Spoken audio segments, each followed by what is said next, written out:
The hum of the first-class cabin was low and polite, the kind of quiet that smelled of champagne and money. Maya Ellison sat by the window, navy suit crisp, tablet open, finalizing a deal worth billions. She was used to the looks, the pause in a flight attendant's smile when they saw her skin before her seat number. But today, that look lingered too long, ma'am, the attendant said, voice brittle under a polished tone. First class is reserved for business travelers. Maya glanced up. Come, and what do you think I am? The attendant's eyes flicked toward the other passengers, white men in tailored suits, then back to Maya. I'll have to see your ticket again. Maya held it out. Her hand didn't shake, but something behind her ribs tightened. The same familiar burn she'd learned to swallow years ago. Minutes later, 2 airport security officers appeared, summoned by a whisper and a glance. This woman is refusing to leave first class, the attendant announced loudly enough for the cabin to hear. Heads turned. Someone muttered, "Of course." The officer's hand hovered over his radio. "Ma'am, you'll need to step off the plane." Maya's pulse slowed. Every camera phone rose like a weapon. Then she said, quietly, "You're making a mistake. I own this airport." For a moment, silence crashed over the aisle, the kind that reveals who's truly in control. The attendant blinked. "You, what?" Maya didn't answer. The plane door hissed open behind her, and flashbulbs from the waiting press flickered like lightning. Everything, her power, her composure, her years of silence, was about to erupt, and the world was watching. The plane door thudded shut, sealing the cabin in recycled air and quiet anticipation. Maya Ellison leaned back in her first-class seat, scrolling through her presentation. She'd done this hundreds of times, boardroom to tarmac, deal to deal. But no matter how much she achieved, the same thing followed her: doubt. Shaped like politeness, a shadow fell across her screen. "Excuse me, ma'am," said the flight attendant, a young woman with a tight bun and practiced smile. "May I see your boarding pass again?" Maya blinked. "Is there a problem?" "It's just ... We need to verify seating. Sometimes passengers sit in the wrong section." "I'm in Tua," Maya replied, handing over the ticket. "Paid in full." The attendant hesitated, scanning it like she was searching for a lie. All right, I'll check with the gate." Maya's jaw flexed. She'd been here before, not this seat, but this feeling, the soft suspicion. Across the aisle, a white man chuckled under his breath. "Guess they're cracking down." Minutes later, 2 uniformed security officers approached. The cabin grew still. "Ma'am, please come with us," one said. Maya frowned. "Why?" "We've received a complaint. You're not authorized to be in this section." Gasps. Phones lifted. "I'm Maya Ellison," she said evenly, "CEO of Ellison Aero Group." "Please, ma'am." His tone hardened. Her tablet slid into her bag. "You're making a mistake." "I'll determine that," he said. The attendant folded her arms. "We have procedures, Miss Ellison."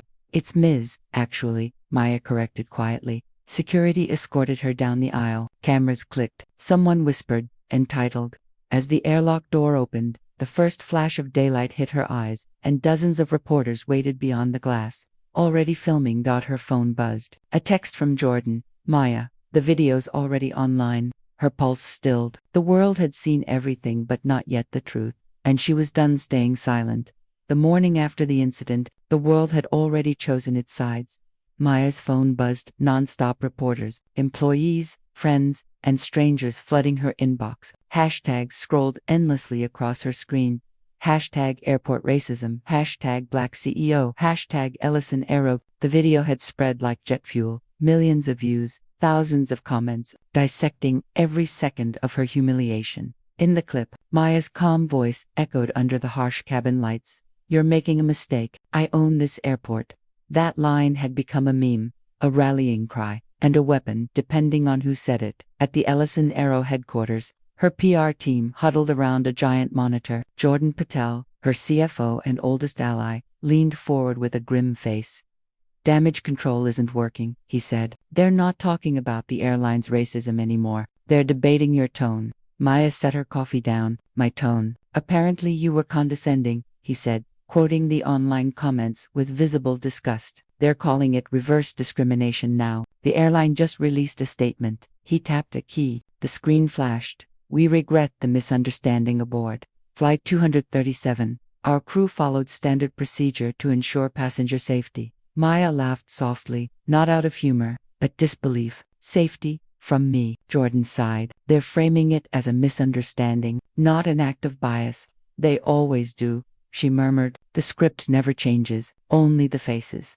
By noon, every major news outlet had a version of the story. CNN showed the clip in slow motion. Fox dissected her body language. Talk shows debated whether race was even a factor.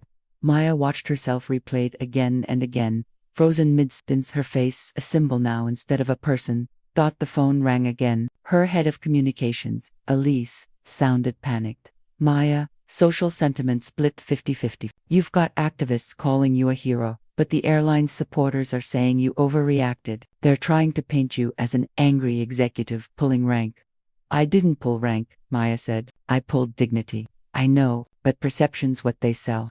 Then we'll sell truth, Maya said. Elise hesitated. You want to make a statement? No. Maya turned toward the window overlooking the city. I want to show one. Hours later, Maya sat in her office, reviewing footage from inside the airport. A junior attendant, the same one who'd slipped her a subtle nod as security dragged her off, had uploaded a longer clip to TikTok. That this version showed everything. Claire, the senior attendant, whispering to security, the smirk from the passenger in 3C, the uncomfortable glance from the co-pilot, who said nothing. The context changed everything. Jordan leaned over her shoulder. We can authenticate this. It proves misconduct. Don't release it, Maya said. He stared at her. You're kidding. No, let them show their true selves. If we drop the footage, they'll call it vindictive. But if it leaks naturally, then the story tells itself. Jordan finished. She nodded slowly. Exactly. Truth doesn't need permission.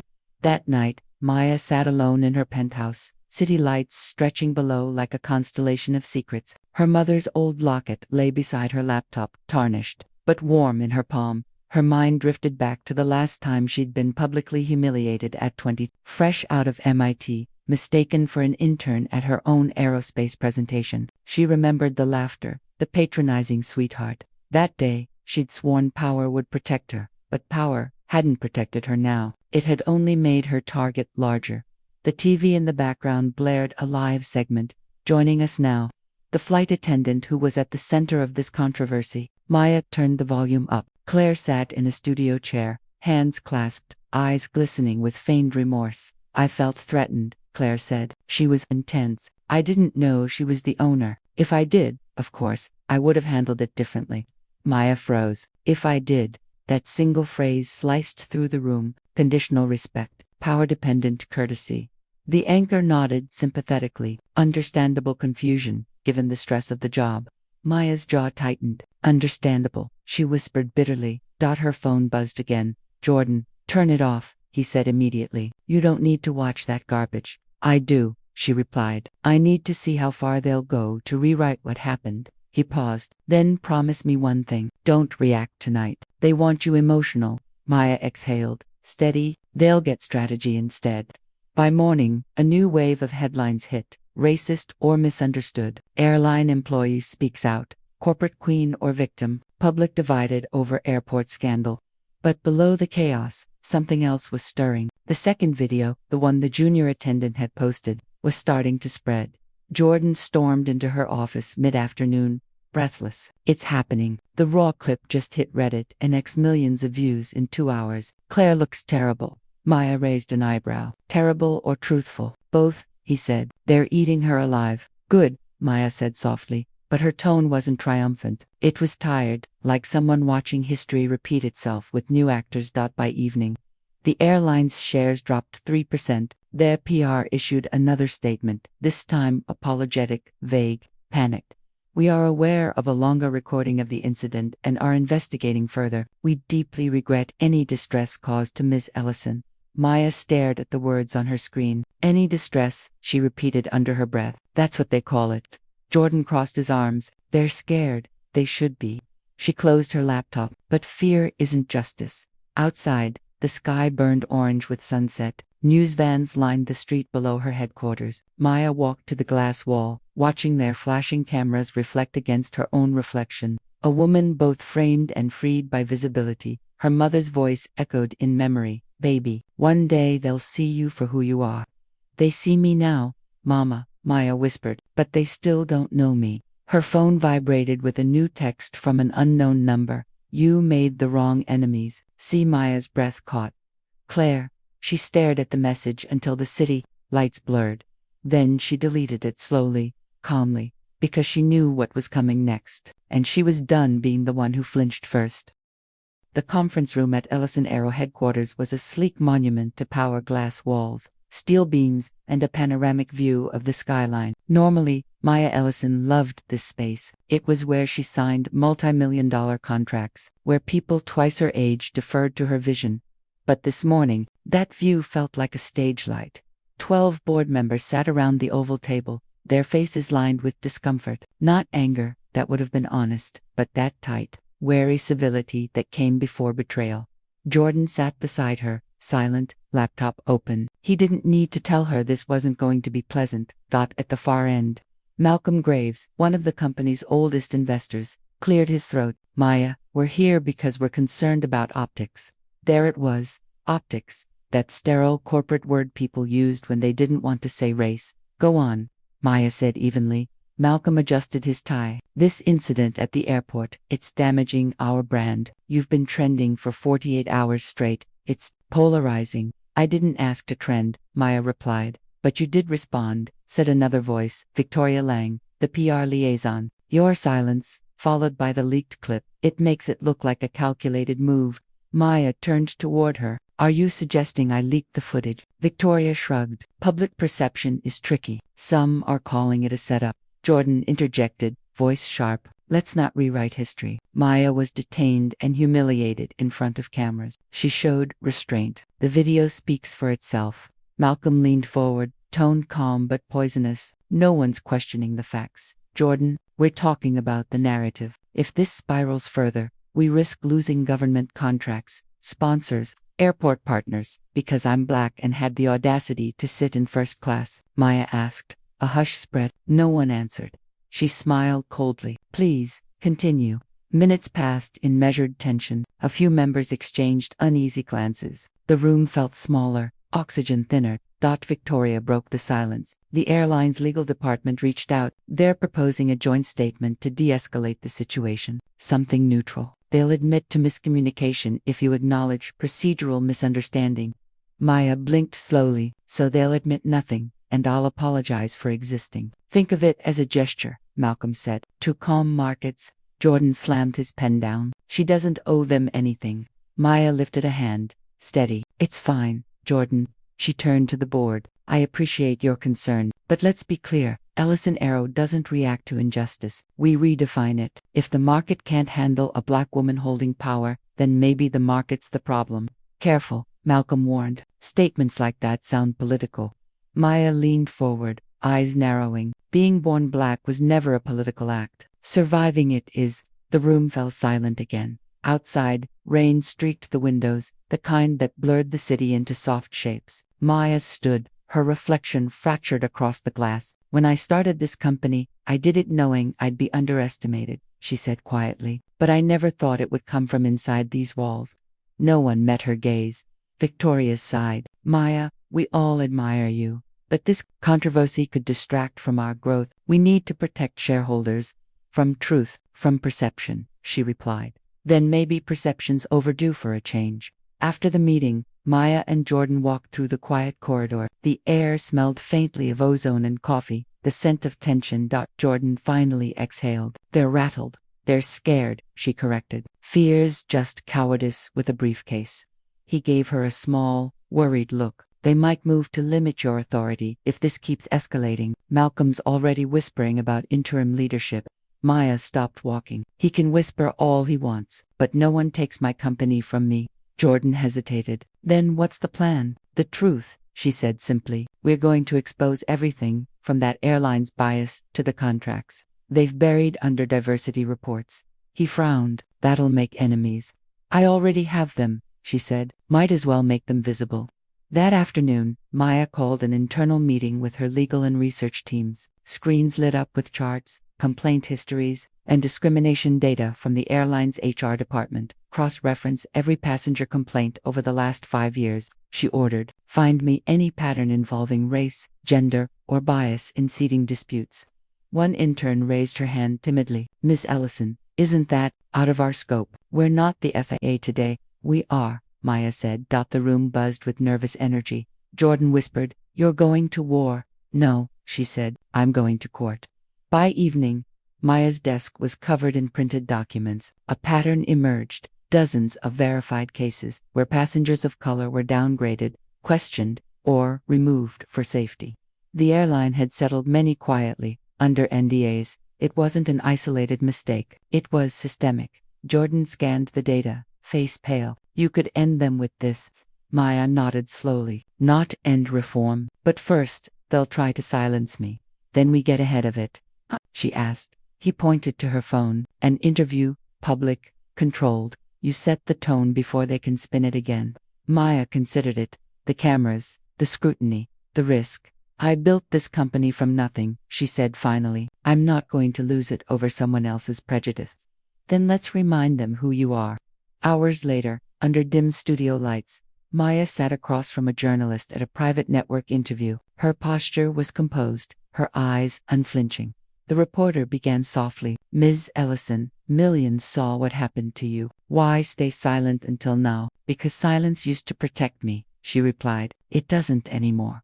"What do you want people to understand?" "That respect shouldn't be conditional," she said. "I wasn't profiled because I looked suspicious. I was profiled because I didn't look like their idea of success." The reporter hesitated. "And what do you say to those who call this overreaction?" Maya leaned in. "Overreaction happens when people are shocked by the truth. If they're uncomfortable, it means the conversation's overdue." The camera's red light blinked, recording, immortalizing. Later, back in her car, Jordan handed her his phone. "You need to see this."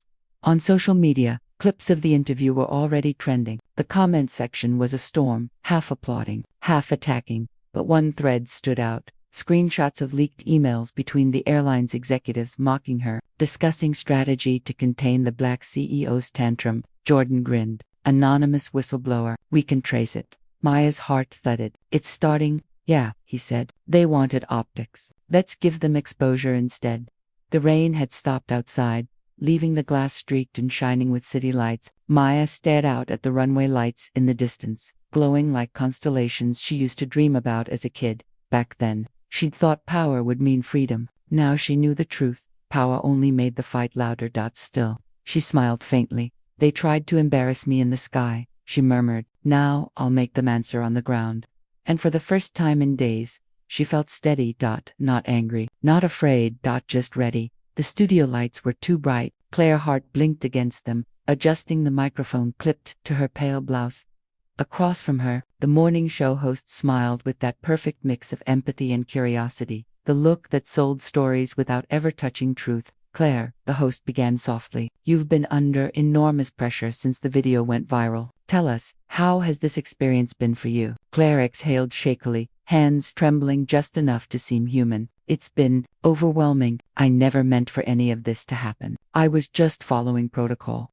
"And when you asked Miss Ellison to leave her seat," Claire hesitated. She seemed confrontational. "I didn't know who she was. I was trying to do my job." The host leaned forward. "Some say you racially profiled her." Claire's eyes widened, a single tear carefully balanced. "I treat everyone the same. I've dedicated my career to safety and service. I was scared." The camera zoomed in. Scared of what? Claire swallowed hard. Of being disrespected. Of losing control of the cabin. There it was, the soft lie, dressed as vulnerability, the kind that let the powerful weep while the wronged stayed silent. Back in her office, Maya watched the interview on her phone, expression unreadable. Jordan was pacing behind her. "She's good. She's playing the victim perfectly. Look at the comments. Half the internet's feeling sorry for her now." Maya didn't look up. They always forgive tears faster than truth. The next morning, headlines erupted again. Flight attendant breaks silence. Claire Hart speaks out. "I was just doing my job." Is everyone too quick to call racism? Maya scrolled through the noise, thumb steady. The same patterns repeated. Sympathy for the one who cried first. Her assistant, Nia, knocked gently and entered holding a folder. "Miss Ellison, you need to see this." Inside were HR documents from the airline disciplinary records, internal complaints. Claire Hart's name appeared again and again. Maya's eyes narrowed. 3 complaints for discriminatory treatment in 6 years. Nia nodded. All settled quietly. The airline kept it buried. Jordan looked over her shoulder. She's not new to this. No, Maya said. She's just been protected. That afternoon, Maya met with her legal team in a downtown office lined with case files and caffeine. I don't want revenge, she said, her tone measured. I want accountability. The firm's lead attorney, a sharp black woman named Leah Grant, nodded. Then we'll go for patent-based discrimination. This isn't about one flight. It's about a system that enabled her. Jordan leaned back. How long before the airline pushes back? They already are, Leah said. They're floating a counterclaim. Defamation, brand damage, but it's hollow. The truth's to public. Maya crossed her arms. Then we make it official. File the civil rights complaint. Leah hesitated. You sure? This puts you directly in the spotlight again. It'll get ugly. Maya met her gaze. It already is ugly. I'm just tired of pretending it's not. By evening, the internet had new fuel leaked documents from an anonymous source, showing Claire's prior complaints. Screenshots of her internal messages circulated, coded jokes, dismissive remarks about those kinds of passengers. Claire's TV sympathy tours evaporated in hours. Jordan knocked on Maya's office door, grinning for the first time in days. You've got to see this. He held out his phone. The airline's official Twitter statement. We have suspended the flight attendant pending investigation. We deeply regret the treatment of Ms. Ellison and others affected. Maya read it twice. Suspended, she repeated. Not fired. Jordan shrugged. They'll throw her under the plane soon enough. No, Maya said quietly. They'll sacrifice her to save themselves. That's not justice, he frowned. Then, what is change? She said, but not cosmetic change. Structural, permanent. That night, Claire sat in her apartment surrounded by unanswered calls and angry notifications. Her lawyer warned her not to speak to the press again, but guilt, or maybe pride, pushed her to text Maya directly. The message was short. You ruined my life. You could have just let it go. Maya stared at the words on her screen. Then she typed back. You ruined it yourself. I just stopped cleaning up your mess. She didn't send it. She deleted the text, placed her phone face down, and looked out over the city lights. Power didn't feel victorious. It felt lonely, like standing at the top of a tower built on everything you had to survive. The next morning, Maya appeared on Good Morning America. The anchor smiled gently. Ms. Ellison, the flight attendant has been suspended. Many are calling that justice. Are you satisfied? Maya's expression stayed composed. Accountability isn't about punishment, she said. It's about awareness. She wasn't alone in that cabin. There were officers, passengers, an entire system that agreed with her before hearing me. So what now? The anchor asked. I'm launching an independent review of all discrimination claims tied to this airline, Maya said, and I'm creating a partnership program to train staff across every airport we manage. The anchor blinked. That's ambitious. It's overdue. A pause. The anchor smiled softly. You're remarkably calm, Ms. Ellison. I've spent a lifetime being told to stay calm, she said. Now I'm just using it differently. After the interview, Jordan met her outside the studio. That was flawless. You didn't just win the story, you owned the narrative. Maya smirked faintly. Owning's what they accused me of, remember? He laughed. You're not angry. Oh, I am, she said. But anger's not a weapon when it's predictable. It's leverage when it's quiet. Jordan nodded slowly. So what happens to Claire now? Maya looked out toward the runway visible from the window, planes taking off into a wide, clear sky. She faced her consequences, Maya said softly, but I hope she learns something before she hides behind tears again. Jordan studied her. You still believe people can change. I have too, she said. Otherwise, what's the point of winning? The sound of an airplane engine roared through the glass, steady and rising, like an echo of everything Maya had fought for. The smell of bleach always reminded Maya of her mother's hands, cracked, dry, scrubbed raw from years of cleaning other people's offices. Even now, sitting in her penthouse overlooking the city, Maya could still picture the tiny janitor's closet in the back of Whitmore Elementary. That's where she'd wait after school, finishing homework while her mother mopped hallways lined with portraits of white principals. Don't let them tell you what you can't be, her mother would say, wringing out the mop. They only say that because they're scared you might believe you can. Maya had believed her, but believing didn't make it easy. The job fair was crowded and loud, filled with recruiters who smiled too tightly when Maya introduced herself. She was 23, fresh out of Howard University with a degree in business administration, and dressed in her one good suit. When she approached the recruiter from Astrolink Aviation, his expression flickered just for a second. "Oh, Ms. Ellison," he said, scanning her resume. "Interesting background. Not many applicants from your side of town." She smiled politely. "I didn't realize zip codes were part of the hiring criteria." The man chuckled awkwardly. "Of course not. Of course not. But these are high-pressure positions. You'll be dealing with some very elite clients, pilots, executives, celebrities, ... "I can handle elite," she said simply. He nodded, but she could see it in his eyes. He didn't believe her. 2 weeks later, she got the rejection email. That night, she sat in her mother's kitchen, laptop open, tears unshed. Her mother placed a cup of tea beside her. "They said no. They said not a cultural fit." Her mother's lips tightened. "I've heard that one before. It's just the polite way to say you made them uncomfortable." Maya stared at the rejection notice. "Then I'll build something they can't say no to." Her mother smiled, tired but proud. "That's my girl." Maya worked nights at a logistics firm, running numbers for shipping contracts. It wasn't glamorous, but it gave her access, data, contacts, and patents. That's when she saw the opportunity. Smaller airports were outsourcing their ground operations, and the contracts were going to bloated middlemen with no innovation. That she could do it better. She called her first company, Aurea Logistics Golden, for what she hoped it would become. Her first client was a private airfield in Georgia. They didn't trust her. They asked for proof she could handle the scale. So she worked 3 days straight, personally coordinating every plane, every crate, every inspection. When the contract ended, the client said, "You're the only one who didn't mess up." And just like that, word spread. By 30, Maya had offices in 5 states. By 35, she was managing ground services for a dozen airports. And by 38, she owned her first private jet fleet. She named her company, Ellison Aero Group. But even success came with reminders. At one of her first investor dinners, an older white executive lifted his glass and said, "To Ms. Ellison, proof that diversity pays off." The table laughed. Maya, DIDN single quotes. Later that night, Jordan, back then her head of operations, caught her alone on the balcony. "You okay?" he asked. "I just realized something," she said quietly. "They'll never stop being surprised we belong here." Jordan smirked. "Then keep surprising them." Maya stood in her hangar, inspecting the gleaming body of her company's newest acquisition, a Gulfstream G800. Her initials, ME, were etched subtly near the tail.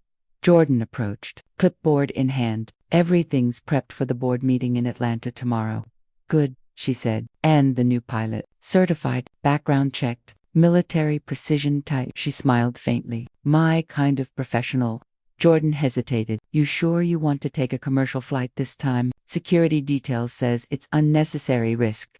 "I want to see how my competitors operate," she said. "Besides, I like blending in once in a while." He grinned. "You blend in, maybe not blend," she said. Observed. In her office, Maya leaned back in her chair, staring at a framed photo of her mother, wearing the same janitor's uniform she used to iron every Sunday night. Jordan entered quietly. "You've been staring at that photo for 10 minutes. You okay?" She didn't answer immediately. She used to tell me success was a ladder, but she never said it would be covered in grease. Jordan chuckled softly. "You climbed it anyway." Maya smiled faintly, "Because she cleaned it first." He took a seat across from her. "You ever think about slowing down?" "Every day," she said. "And every day I realize that if I do, someone like Claire Hart gets comfortable again." Jordan nodded. "You're not wrong, but you can't fight forever."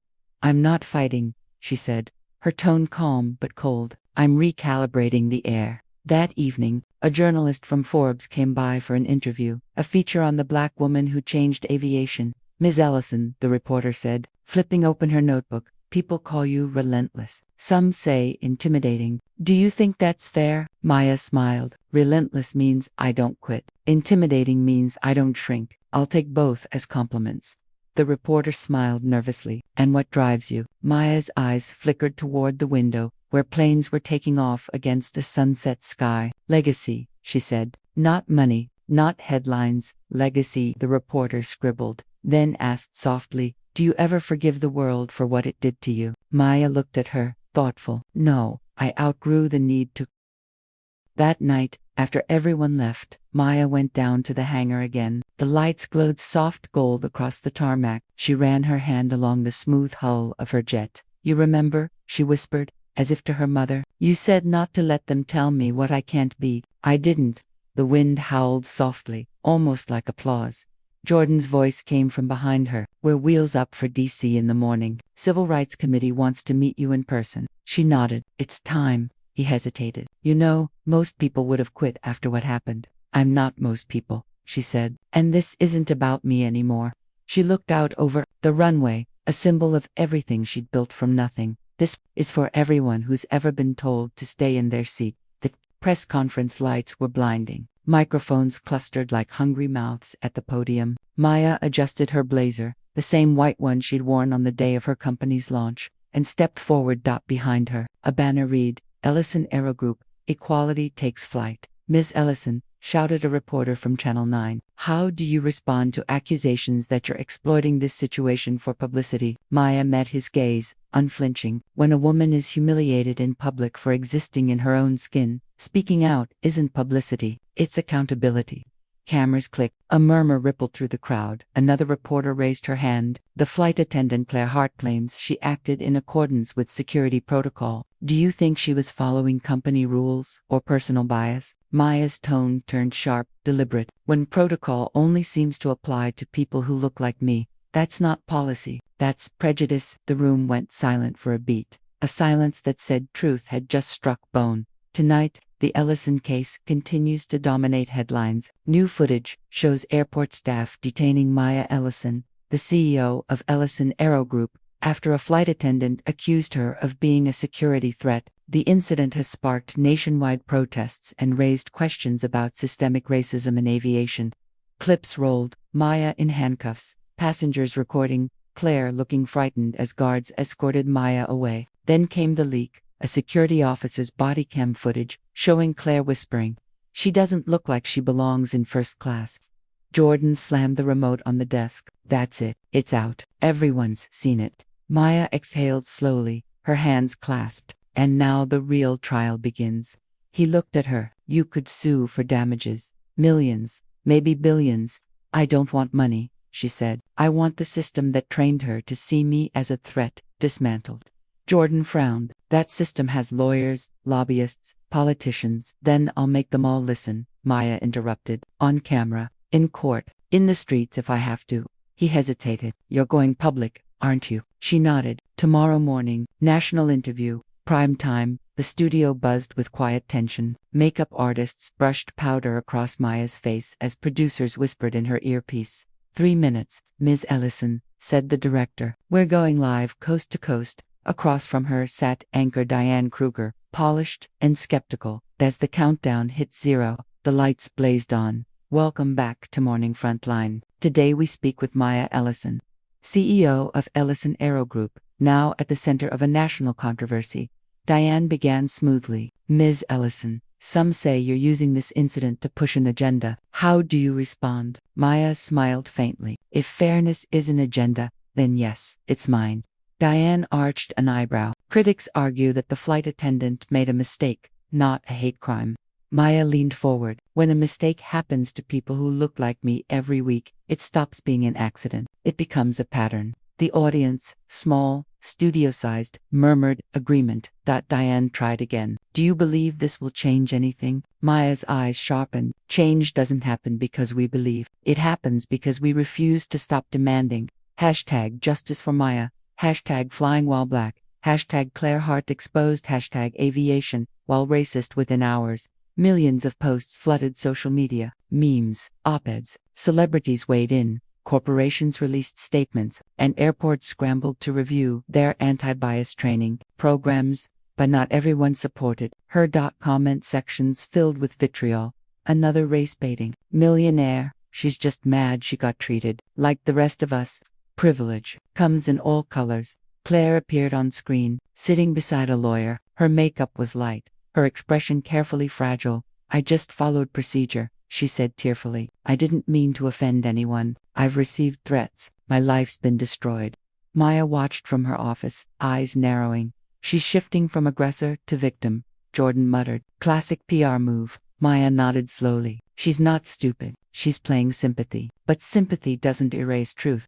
Jordan sat beside her. Public opinions split down the middle. Half the country calls you a hero, the other half calls you dangerous. Maya's voice was calm. That means I'm doing it right.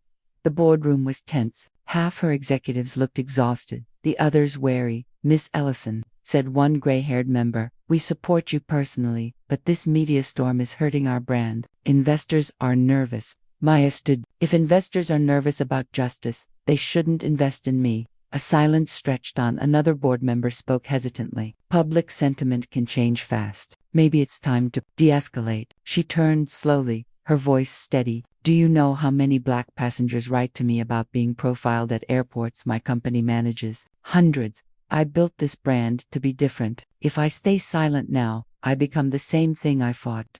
Jordan crossed his arms, backing her. She's right. We can afford the storm. Maya's gaze swept the table. You all signed on to make aviation inclusive. You can't shrink when it gets uncomfortable. The oldest member, a woman of color, smiled faintly. I didn't come here to shrink, she said softly. Maya nodded. Then, let's fly through the turbulence. Her assistant buzzed through. Ma'am, the FAA director wants to speak. Line 1. Maya picked up Director Hayes. His tone was cordial, but cold. Ms. Ellison, we'd prefer you refrain from inflammatory public statements until our investigation concludes. In other words, she said, you'd prefer I shut up. Public tension isn't good for the industry. Neither is discrimination, she replied. A pause. Ms. Ellison, you're making powerful enemies. She smiled faintly. Then they should have been nicer to me when I was flying coach. She hung up. Jordan stared at her. You really just said that, word for word, she said. The city glittered outside her window. For the first time in days, Maya let the silence in. Her phone buzzed, a text from an unknown number. It read, keep pushing, my daughter works ground crew. You're fighting for all of us. She smiled faintly. A single tear tracked down her cheek before she wiped it away. Her reflection in the glass looked weary but resolute. Court of public opinion, she whispered. Let's see who wins. The anchor's voice echoed across televisions nationwide. In breaking developments, whistleblowers from Hartway Airlines have come forward, claiming internal memos warned staff to flag suspicious passengers. Based on vague behavior profiles, language critics call coded racism. Investigations are underway. Maya watched from her penthouse. Jordan entered quietly. It's happening, isn't it? She nodded. The air's changing. He exhaled. Feels like justice. Not yet, she said softly, but it's close enough to smell. The marble floors of the Federal Aviation hearing chamber gleamed like cold glass. Cameras lined the back walls, red lights blinking as the entire nation tuned in. The air buzzed with anticipation. This wasn't just a hearing, it was theater. Maya Ellison entered, poised, wearing a navy suit that matched the calm steel in her eyes. Jordan followed closely, carrying a stack of binders labeled evidence. Across the room sat Claire Hart, hair pulled into a neat bun, flanked by her lawyer, a corporate bulldog from Hartway Airlines' legal team. His expression was smug, rehearsed, ready. Jordan whispered, born ready. Maya replied. As she took her seat, a hush fell over the room. The panel chair, Senator Carla Dorsey, cleared her throat. This hearing is convened to investigate the incident involving Ms. Maya Ellison and Hartway Airlines, and to address potential systemic discrimination in air travel. Let the record show all parties are present. The gavel struck once, sharp as a gunshot. The airline's attorney stood first. Ladies and gentlemen, this entire controversy is an unfortunate misunderstanding. Ms. Hart was following protocol. Any emotional distress suffered by Ms. Ellison was regrettable but unintended. He gestured toward Claire, who sat demurely, hands folded. She has served passengers with distinction for over a decade, he continued. To turn one mistake into a witch hunt for racism undermines the integrity of hard-working flight crews everywhere. The lawyer paused, letting the soundbite land for the cameras. Then Maya stood, slowly, deliberately. Integrity, she began, voice even. Let's talk about that. She placed a tablet on the table and tapped play. The speakers filled with Claire's voice from the leaked recording. She doesn't look like she belongs in first class. The room went still. Maya's voice cut through the silence. That wasn't protocol. That was prejudice. Senator Dorsey nodded. Ms. Ellison, please elaborate. Maya leaned forward. When you own airports, you learn how people move through them. Who gets waved through, and who gets questioned? My skin color has always been my boarding pass to suspicion. The senator gestured to the airline's lawyer. You may respond. He rose. Ms. Ellison, you claim systemic bias, but are you suggesting Ms. Hart intentionally targeted you? I'm saying she didn't have to think about it, Maya said. Bias doesn't announce itself. It operates quietly, efficiently, like an old machine built to serve one kind of passenger. The lawyer smirked. That's quite poetic. But we deal in facts here. Then let's talk facts, she shot back. Out of 200 discrimination complaints filed against your airline last year, 86% came from black or brown passengers. Not one was upheld. The lawyer's smile faltered. Gasps fluttered through the gallery. Jordan couldn't help a small, grim grin. Ms. Hart, Senator Dorsey said, please share your account. Claire adjusted the microphone, her voice trembling. I saw Ms. Ellison enter first class without a boarding pass visible. When she ignored my request to show it, I called security. I didn't know who she was. Maya's eyebrow lifted slightly. Would it have mattered? Claire blinked. Excuse me, if you'd known I was the owner of Ellison Aero Group, would you still have called security? Claire's lips pressed tight. That's irrelevant. It's revealing, Maya replied. Claire's lawyer intervened. Objection, badgering the witness. Senator Dorsey raised a hand. Sustained, but the witness will answer the question. Claire hesitated. No, probably not. The audience murmured again, a sound of disbelief and recognition. Maya's gaze softened, not with pity, but clarity. Then you do know the difference between a threat and a stereotype. As the hearing unfolded, experts testified, sociologists, aviation regulators, and flight crew unions. One statistic hit hardest. Black passengers were 4 times more likely to face secondary screening in U.S. airports. Maya listened, jaw tight. She wasn't just reliving her humiliation. She was watching its architecture exposed brick by brick. When Senator Dorsey called her forward again, she spoke plainly. I've spent my life in airports, she said. They were my mother's world. She cleaned their floors. They became mine. I built their runways. And yet, no matter how high I rose, the same doors still required me to prove I belonged. A man in the gallery stood and clapped once before security told him to sit. But it was too late. Others followed. The sound swelled into applause, raw and defiant. Dorsey struck her gavel. Order. The clapping stopped, but the energy remained. Electric. By late afternoon, Claire's poise began to crack. Under questioning, she admitted to receiving training materials that warned attendants to watch for passengers exhibiting non-compliant behavior. What does that mean? Dorsey pressed. Claire swallowed. It was never clear. We were told to use our judgment, Maya interjected softly. Your judgment, shaped by a culture that's never had to see us as equals. Claire's eyes glistened. I didn't mean, I know, Maya said. That's the problem. None of you ever do. The words hung in the air, cutting deeper than anger ever could. After a recess, Maya stood outside in the courtyard. Reporters crowded behind barricades. Jordan handed her a bottle of water. You're dismantling them, he said. But it's taking pieces out of you too. She looked at him, tired but resolute. Change always costs something. I just hope the next girl pays less. Jordan nodded quietly. From inside. The gavel struck again. They were being called back. The airline's attorney went first. We all regret this situation, but it's time to move forward constructively. Punishing individuals for institutional issues helps no one. Maya's response was calm, measured, lethal. Moving forward doesn't mean forgetting. Accountability isn't punishment, it's prevention. She turned to Claire. And I hope you understand something. I don't hate you. I hate the reflex that made you afraid of me. Claire's eyes filled again, her composure fracturing. Maya continued. If you ever fly on one of my planes, I hope someone greets you with the respect you couldn't give me. Senator Dorsey nodded slowly, visibly moved. This hearing, she said, has shown us something undeniable. Racism in aviation isn't an isolated incident. It's a flight plan written long ago, and it's time to change course. The gavel struck one final time. Outside the courthouse, cameras flashed. Reporters shouted. Maya, what's your reaction? Do you think justice was served? Maya paused at the steps, wind whipping her hair. I think justice is taxiing, she said softly. It hasn't taken off yet.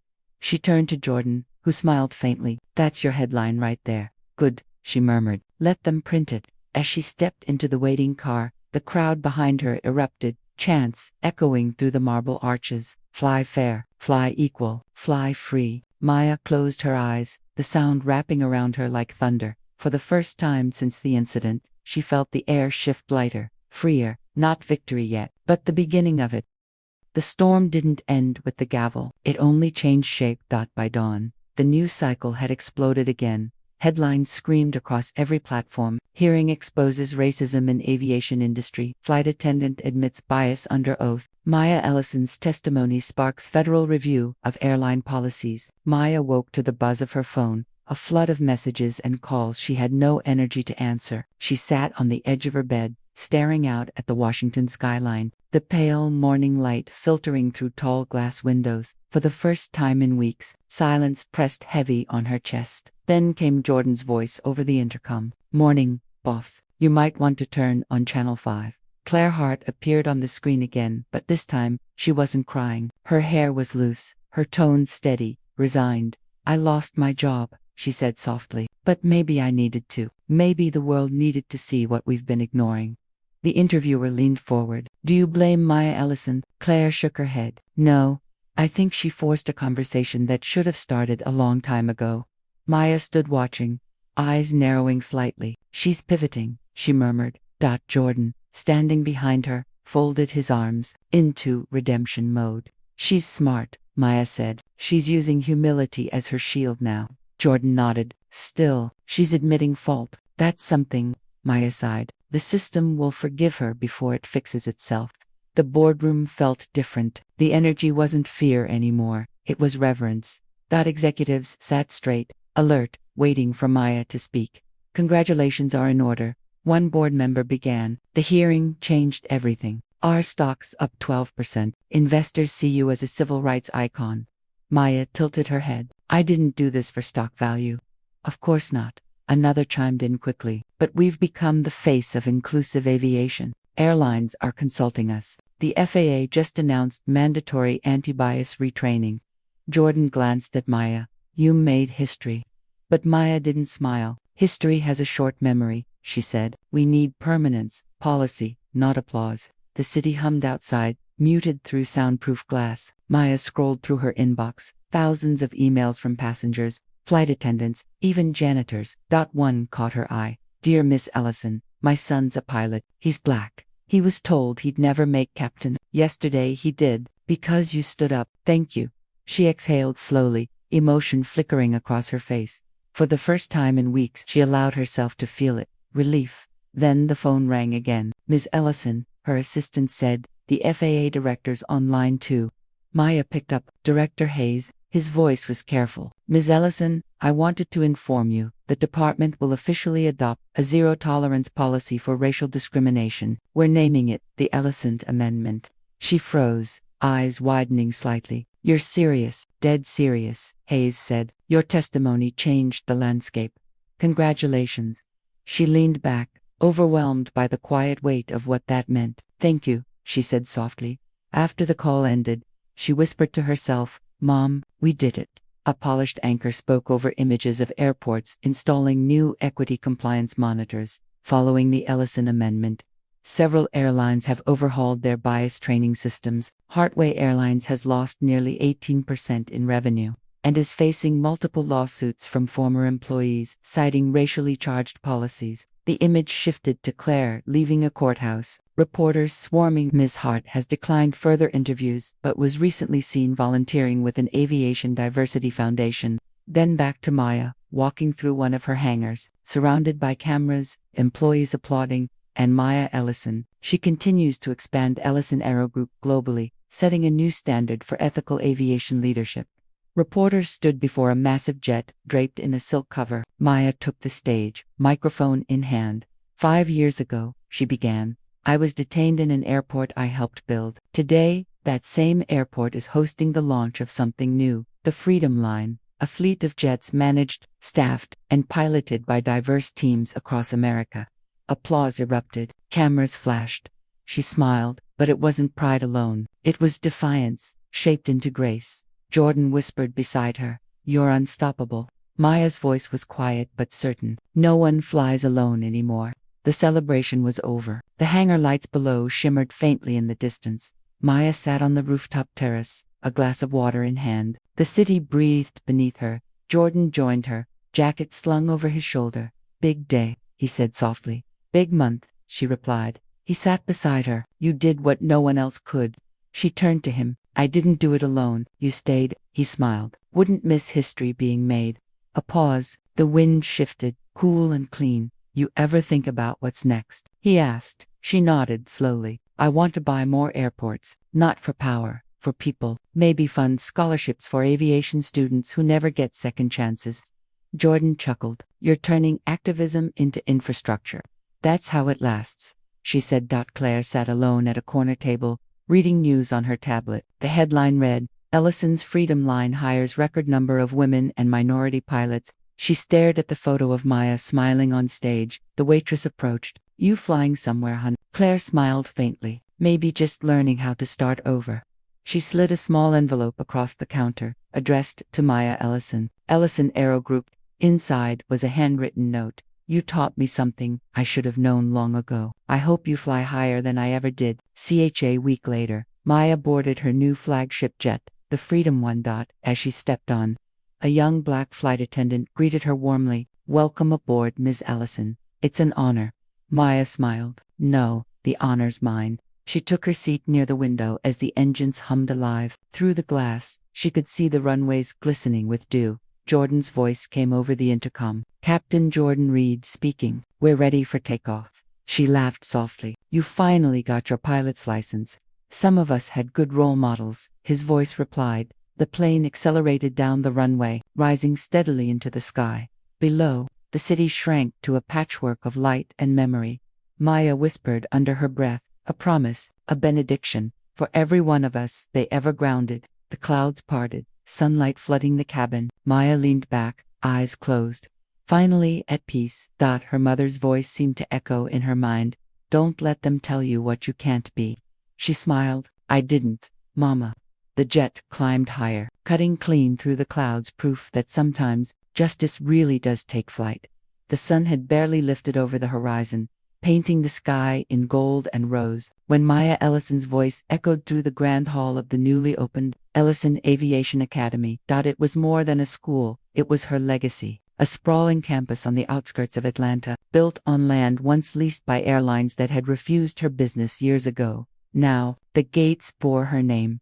Today, she said, standing before a crowd of journalists, students, and faculty, we opened the skies to those who were told they'd never belong there. Applause thundered. But her gaze wasn't on the cameras. It was on the rows of young trainees in crisp uniforms, some barely 18, others veterans of discrimination who'd never been given a fair shot. Jordan stood at her side, beaming. You've turned every wound into a runway.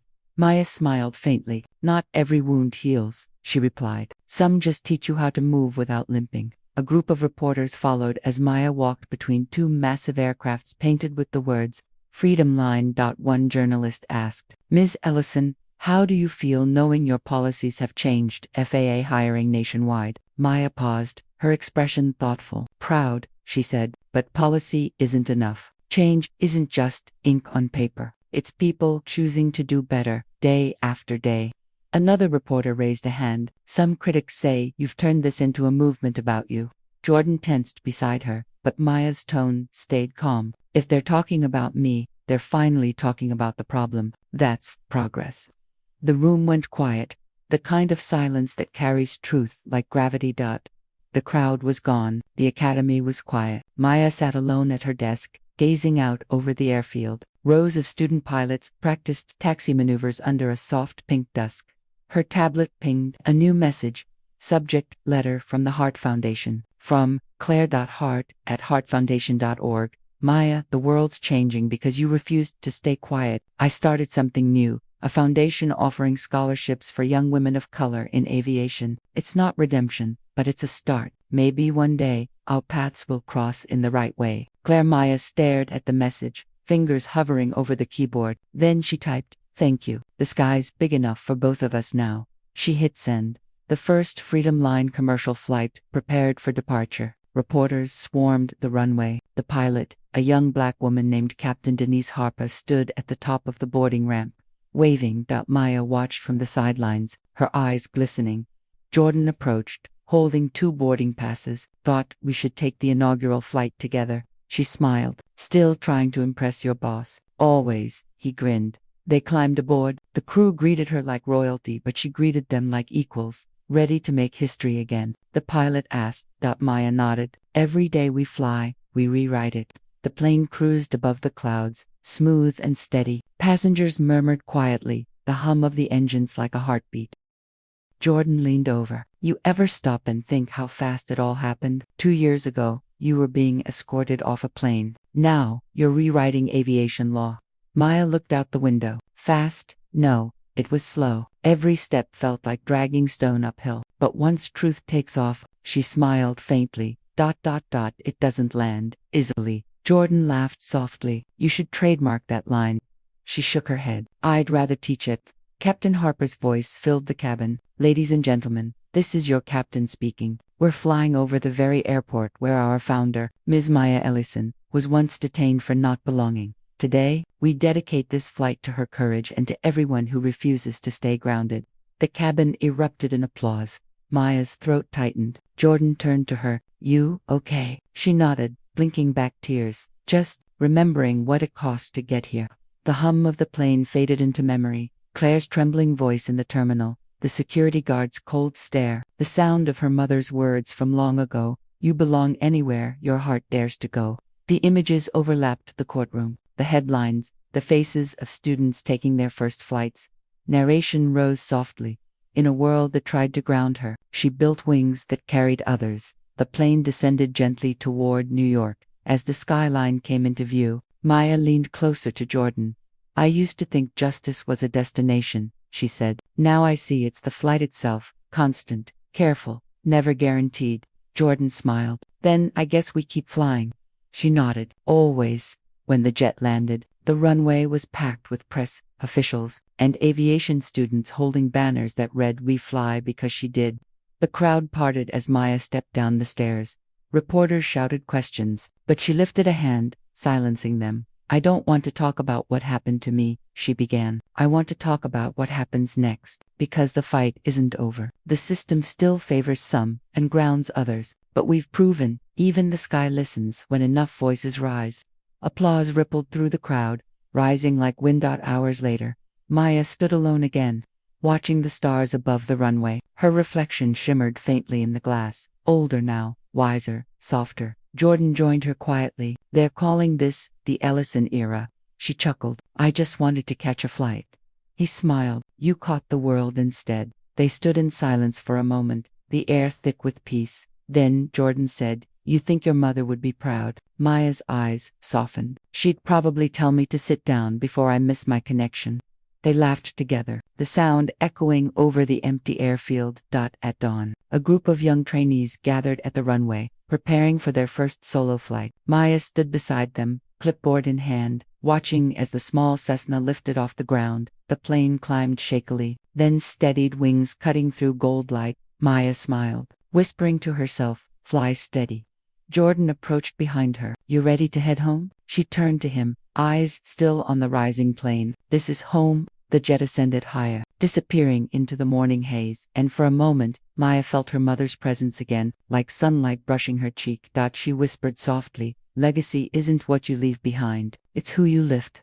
And with that, she turned toward the academy, ready for the next flight, the next dream, the next sky. The world didn't change overnight, but it remembered her name. Years had passed since the day Maya Ellison was escorted off a flight she legally owned the runway beneath. The footage still lived online, a permanent scar-turned symbol, but now it was archived beside documentaries, legal reforms, and university lectures titled The Ellison Principle, Bias and Power in Modern Aviation. Airports that once ignored her now displayed bronze plaques bearing her words. The sky doesn't belong to who controls it, it belongs to who dares to reach it. The great atrium gleamed with aircraft from every era. Families wandered between exhibits, children pointing at the massive Freedom Line jet suspended overhead, sleek, white, with her name printed in small, elegant font near the nose, Maya Ellison, founder. At the center of the hall stood a new installation, Wings of Justice, the Maya Ellison Legacy exhibit. Glass displays showed courtroom sketches, early design blueprints, and a replica of the boarding pass from the flight that changed everything. A young tour guide spoke to a group of students. Before Ms. Ellison, systemic racism in aviation wasn't something people talked about publicly. She didn't just fight for herself, she redefined access, accountability, and representation. A little girl raised her hand. Was she a pilot? The guide smiled. No, she was something rarer. She gave pilots their wings. Outside Atlanta, sunlight poured across a new generation of graduates standing in formation. Their caps trimmed with gold thread. The crowd roared as the first all-female flight crew from the academy saluted before boarding a gleaming jet. At the front row sat Jordan Reed, older now, his hair streaked with gray. He held a small program embossed with Maya's initials, M.E., next to him. The academy's new director, Captain Denise Harper, stepped to the podium. Today, she said, we remember the woman who taught us that flight is more than engines and airspeed. It's dignity. It's belonging. Jordan's eyes glistened on in the sky above. A formation of jets soared overhead, leaving contrails in a V-shape, one line ascending higher than the rest. The crowd looked up. A murmur spread. Someone whispered, for her. Later, Jordan entered Maya's old office, now preserved as part of the academy's archives. Dust motes drifted through soft morning light. On the desk sat her worn leather notebook. He opened it. On the first page, her handwriting, don't let them clip your wings. Even when they buy the sky, they can't own your flight. He smiled faintly. You'd still be giving orders, he murmured. A knock on the door broke the quiet. Denise peeked in. Press wants a statement, Mr. Reed. The anniversary is trending again. Jordan closed the notebook gently. Let them trend her. The world could use the reminder. He stood at the window, watching a jet ascend from the runway. The engine's roar filled the room, warm and alive. Across continents, her name had become shorthand for courage. In Johannesburg, a young pilot read from her biography before taking her first solo flight. In Tokyo, a classroom of girls coded flight simulations under a poster of Maya's quote, "Every cockpit needs a new story." In London, a mural stretched across an airport wall, Maya's face framed by clouds, her eyes looking forward. Beneath it, in bold letters, "Own the Sky." And in Washington, D.C., lawmakers voted unanimously to pass the Ellison Equity Act, mandating diverse hiring in all federal aviation sectors. A quiet place behind the academy, surrounded by magnolias and wind-sculpted stones, a small engraved marker bore her full name, Dr. Maya Renee Ellison, 19812-044. Entrepreneur, reformer, the woman who owned the sky. Jordan stood there, the same steady calm he'd carried for decades. He placed a white feather on the stone, her favorite symbol, and whispered, "We kept flying, Maya, just like you wanted." The breeze shifted, lifting the feather gently, carrying it upward. The feather drifted higher past the hangars, the academy, the city, until it floated above the clouds. For a moment, sunlight flashed off a passing Freedom Line jet, and the reflection glowed bright enough to look eternal. Inside, the young pilot at the controls smiled as she adjusted her heading. A soft voice from the radio guiding her through turbulence. To her, it sounded like Maya's.com, patient, resolute, steady now. The sky's yours. Maya's voice, echoing over scenes of airports, classrooms, and skies filled with aircraft of every kind. They told me I didn't belong in first class, so one built the airline. They told me I couldn't own an airport, so I bought the horizon. But what I really wanted was for every girl who looks like me to know, the sky is not a ceiling, it's a beginning. The final image, the freedom, one jet ascending into a boundless sunrise, contrails forming a bright infinity across the sky. The music swells, hopeful, resolute. And then, in white letters across the screen, inspired by true struggles, dedicated to every voice that refused to stay grounded.